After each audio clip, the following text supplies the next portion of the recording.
Liebe Life Plus Familie, wir kochen später zusammen. Mein Name ist Christoph Brandt. Ich bin Caterer des Jahres gerade geworden. Meine Firma heißt Fliegende Köche. Ich schreibe Kochbücher, ab und zu Fernsehen, was man so machen kann als Koch. Damit wir später perfekt zusammen kochen können, nehme ich euch einfach mit zum Einkaufen. Also kommt mit!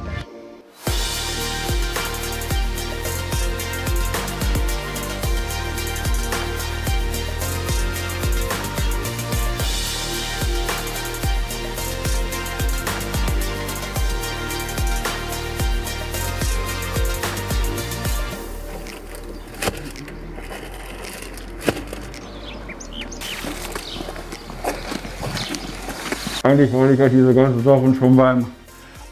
ich euch die ganzen Sachen ja schon beim Einkaufen erzählen, aber da wir ja Mundschutz tragen müssen, konnte ich euch da leider nichts sagen. Deswegen habe ich es einfach in die Küche verschoben. Wir kochen ja später zusammen. Und was wir später zusammen kochen, ist zum einen Roastbeef, das braten wir schön rosa. Für die Vegetarier wird es eine Blumenkohlversion geben. Dazu machen wir schöne rote Zwiebeljus, karamellisiert mit ein bisschen Rübenkraut.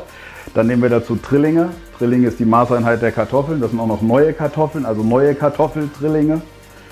Und was machen wir noch dazu? Achso, grünen Spargel und Pfifferlinge. Es ist ja genau die Jahreszeit. Grüner Spargel muss man nicht schälen. Deswegen macht es ja einmal ein bisschen leichter wie der weiße. Und dazu machen wir noch ein paar Pfifferlinge. Also rosa Roastbeef, Trillinge, rote Zwiebeljus, Pfifferlinge, Blumenkohl. Es wird ein fabelhaftes Menü. Gehen wir ein bisschen mal drauf ein. Weil um das erfolgreiche Gericht zu kochen, braucht ihr natürlich einfach geile Lebensmittel.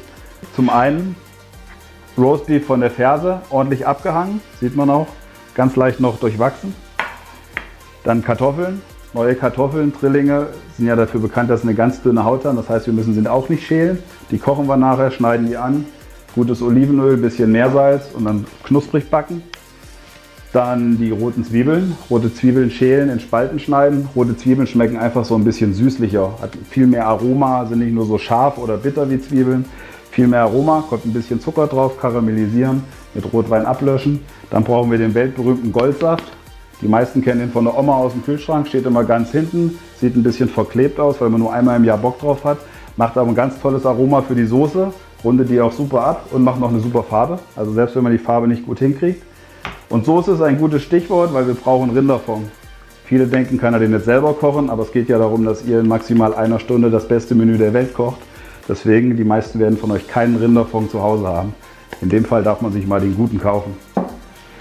Dann brauchen wir noch die Bröselbutter für die Vegetarier. Für die Veganer machen wir Brösel-Olivenöl. Bröselbutter nehmen wir Panko. Panko ist asiatisches Paniermehl. Das ist so ganz fein, grob weiß und bleibt viel crunchiger, dass man nachher einen schönen Crunch im Mund hat. Und dann können wir eigentlich auch schon starten. Also ich wünsche euch später dann viel Spaß. Guckt gut zu, dann wird es auch gut.